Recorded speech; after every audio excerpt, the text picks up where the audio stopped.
Short class करके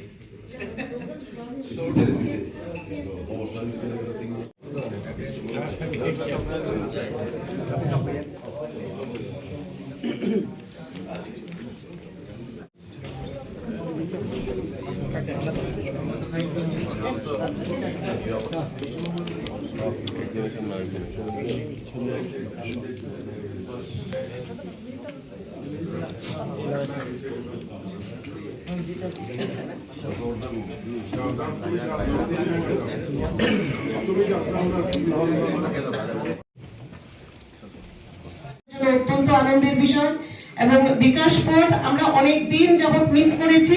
আবারও বিকাশ পথ আমাদেরকে বিভিন্ন দিশা পার্টি ত্রিপুরা প্রদেশ থেকে বিকাশ পথ অনেক দিন ধরে প্রকাশিত হচ্ছিল, মাঝখানে বন্ধ ছিল।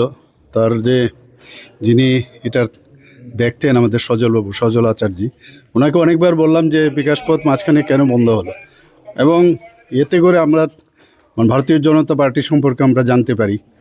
আমাদের রাজ্যেরও ভারতীয় জনতা পার্টি আগে কি করেছে, এখন কি করছে, এ বিষয়ে আমরা জানতে পারি।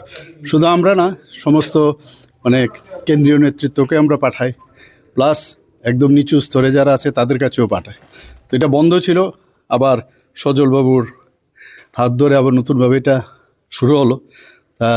আমি এর যাত্রা আরও শুভ হোক সে কামনা করছি।